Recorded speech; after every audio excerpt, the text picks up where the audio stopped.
Bakufika abantu la bazofuna ungizwa samtshela ukuthi akekho bakaloko washa umlilo. Ade ngifonela uSinqo umkakhe uFlot. Na useCape Town. UseCape Town. Nazi indlu yasho. Ukusha nale. Hayi yinke wabole kodwa ingasho le yinto. Kodwa South Africans ngikhohlakele. Yazi kodwa South Africans anabo ubuntu because akunamuntu angaphandle ongakwazi ukungena kube ungizwe angana information ebuya kuma South Africans or ebuya kumuntu ohlala eduzane ngibongizwe.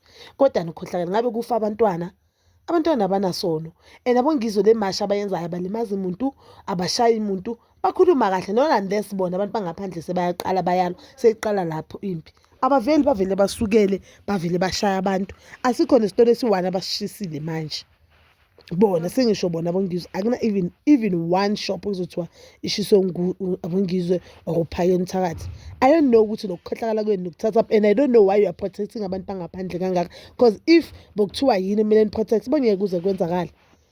I do not blame abantu bangaphandle but I blame South Africans, the very same South Africans abaningi labantu bangaphandle ama-ID books, the very same South Africans abashada nabantu bangaphandle so that abantu bangaphandle they'll get the citizenship. So nibona kahle ukuthi leyo ayisanisebenzeni ngcono nibanike i-info about abantu who are fighting for your country.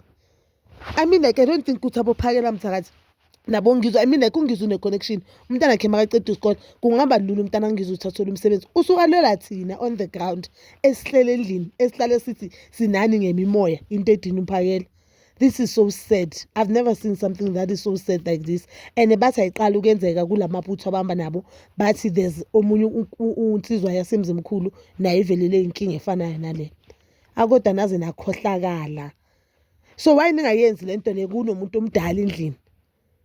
Abantwana bangahlala bangabathi hayi intuthu mebajothi intuthu kamakhelane kanti sekusha la phakathi mabathi yep ubasakwazi ukuphuma kodwa nikhohlakele. But one thing I think now is one thing that we can do as South Africans and that we support the march to march, especially if the march is so peaceful and imashi abayenza babatshela ngokahle ukuthi sicela nihambe, especially the illegal immigrants.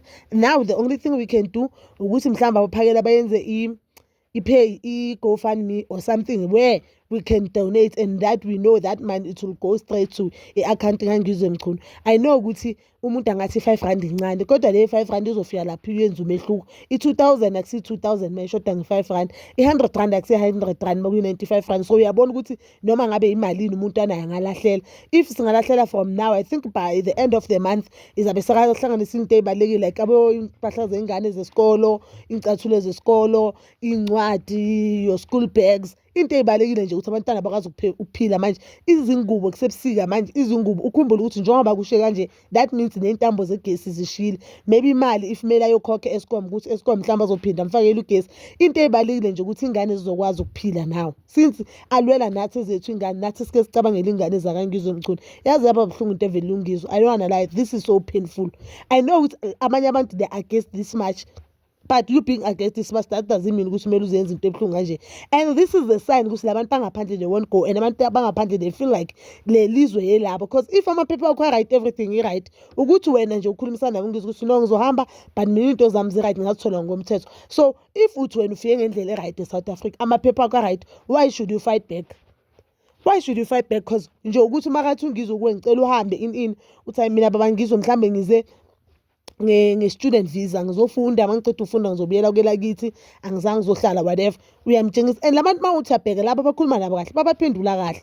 This is so sad and I know ukuthi lento abayenzayo kubongizwe they are sending warning kwabanye abantu ukuthi nani sizonishisa endlini and they know ukuthi South Africans they'll back down. They know ama-South Africans ukuthi mangabe into so they'll back down. Now isikhathi sokuthi abantu baphokophele khona empini. Now isikhathi sokuthi sitshengisane ukuthi as South African we can unite and be one. If sikwazile ukunqoma amabhunu in apartheid eras laba lezi into encane and now nami sengivumelana nabo ngakho konke mabahambe bonke kungasali ngisho no1 mabahambe bonke baye makubo bayoshisa ama-president. Angithi nabo they are being failed by i-government yabo They're being failed by government.